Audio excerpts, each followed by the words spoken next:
Hello and good evening and welcome back to another episode of making art in my garage late at night. Yesterday we finished up with this, and as you can see the ink dries a lot brighter than when it goes on, which makes sense, right? It's nice and dry and it's nice and bright. Whatever this is, it's atrocious, so we can get rid of that. The other four cowboys that we drew, let me show you. These are two of them. I made the mistake of touching down here earlier. I smudged it a bit. They're still drying in the bottoms of, well, in the thick parts of the paint or ink. It's still drying, so I've just let them sit over there. So today, let's finish this guy because this is terrifying. I'm getting a little scared of it myself. I just want to finish the background. I was thinking maybe just do black. There we go. Gotta get the, alright. Just gotta get the corners blackened out. It's funny. I've had these crank paint things for, I want to say like 3 years now. 3 or 4 years. And I have not gotten through them, which is really quite funny. I bet there's people who go out and tag with one of these and it's gone in 30 minutes. Nope, not me. Just too afraid to use the whole thing. I think when I bought them, I must have paid more money than I was comfortable with. I don't know, because something has prohibited me from finishing using it. Alright, let's just see what we can do here. It kind of wants to leak a little bit, which is fine. Now I can really get my money's worth just spreading it around. And remember, we're using synthetic paper here. This Yupo paper. It's like writing on plastic. It's very slick. Oh! I gotta open a window. Whew. There's some serious fumes on these things. I had another thought recently about maybe trying to share my work in some galleries. So I'm going to start reaching out to some local galleries. Not in Irvine. I don't think Irvine has any galleries. I don't think people in Irvine care about art or buy art or anything to do with art. But there's a town not too far away from here called Laguna, which is full of galleries. They're all really quite safe in terms of kind of art that they show. But I think there's a couple that show modern stuff. So if I can just pitch myself well enough, then maybe I could get a show going, which would be excellent because then I would be able to offload some of this crap. Beautiful art. Alright, well, this is pretty much working. Pretty happy with how this is going. I like that there's a bit of texture in the black with the white kind of peeking through in certain areas. I think that looks kind of nice because it gives it a bit more movement. If it was just flat black, it's not as interesting, but if it has this little bits of featheriness to it, it's nice. This stuff dries pretty quick. It becomes tacky to the touch quite fast. I want to get the edges to be all black. That's what I want. I want the edges to be black at least. Oh, come on. So I gotta touch it lightly. So that's fine. Now what I want to do is give it a little bit more. Let's see. Can I interest you in some black outline? It's not even black. It looks like, when I use this, it just looks like lead. It has a not so black look to it. Alright, just giving it a bit of a black outline so that it creates a little bit of a border between the white and the red. Or I say white, whatever this color is, this gray skull color that has occurred here. Oh my god, the fumes. Alright, that's fine. So now, get a bit more red. I want to get it nice and close to the black. Alright, not close enough. And just here at least. And then, just some of this action to spread it into the black. I might have to do a couple coats on top here. I didn't want to go ham on top of the skull because I didn't want the red to drip into the skull. And I'm really trying to get rid of the any white that's left behind here. A little bit of white. So I'll apply a bit, and before it, oh, a little bit too slow on that one. Perfect. I think what will really give it a nice finish is if I add some red splashes to it. That would be nice. I could live with that. Hey! My fingers are all sticky. Okay. I like the drips on the bottom here. I think that's good. Definitely more in here. Gotta maybe I'll try a toothbrush first. Put a little bit on a toothbrush. Oh boy. That kind of worked a bit. I just realized I didn't time lapse any of this. What a shame. Alright, well, I'm pretty happy with it. That's not bad. A little creepy, but fine. Smells like heaven. Oh shit, I'm still recording. Alright, well, as you can see, it has a very shiny, glossy finish to it. That crink on top of Yupo paper, it dries with a very shiny sheen. Some would almost say a Charlie sheen. Kind of neat. I'm not unhappy with it. I could see this hanging in some angsty teenager's room. But that's that. I might go back and do a little bit of detail work I was talking about, like little cracks and stuff when it's dry.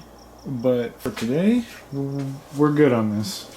This is that 100-year-old blotter paper from the 1920s. I only have a few sheets of it left, and I thought, you know what? Let's try some of this computer ink on it, because I think it is more absorbent than the watercolor paper, and we're about to find out.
I like it, except I don't like how the splashes come in little lines. I mean, I guess it's okay, but I wish it was just more like splash.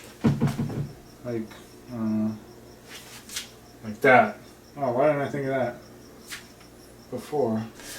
So, I guess what I'm trying to say is thank you very much for the 5,000 subs. I hope you're enjoying the content. One thing I wanted to add is that since this is a journey of being an artist and trying to like get somewhere with my art, what I'm considering doing, like I mentioned earlier, is reaching out to some galleries, and I'll keep you posted on all that progress. And if I just so happen to get an art show and stuff, I will cover, you know, all the steps I took to get there. I'll cover the show. I'll let you know if I sell anything and for how much, like full transparency. I want this channel to be fully transparent because I want, as the channel grows, I really want it to be kind of like a step-by-step playbook for other up-and-coming artists who are just finding their footing in the art world, which the art world is such a, it seems like such an unreachable, unattainable kind of like industry to get into. You have to be at the right place at the right time, know the right people, ask the right D's, you know, blow the right trees.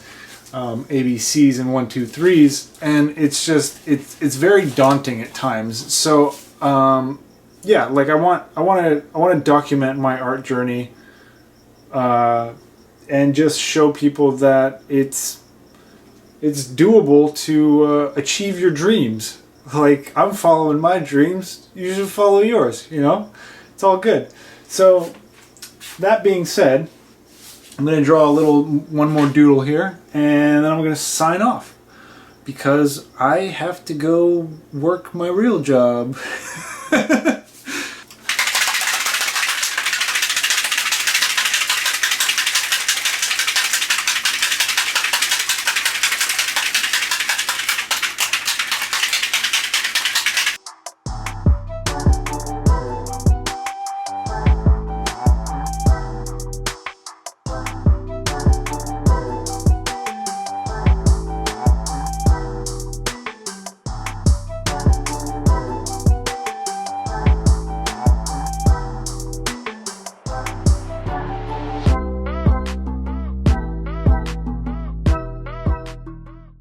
Alright, and that's it for today, and that's my message. Think lucky and you'll be lucky. You know, it's something that my stepdad used to always say, and I thought it was a bunch of bullshit for a long time, and I used to think a lot of stuff was bullshit, but it's true. You really become, or you know, experience what you manifest, and if you think you're gonna be unlucky, you're gonna be unlucky. And if you think you're going to have a bad time, you're going to have a bad time. So, you know, be positive, be mindful, be grateful, and think lucky, and you'll be lucky. You know, you get shot in the head, and maybe it'll just miss your brain. And maybe you'll get superpowers instead. Right? So, I love you. I appreciate you. I thank you for the 5,000. And, I'll see you tomorrow. How interesting. I'm learning so much.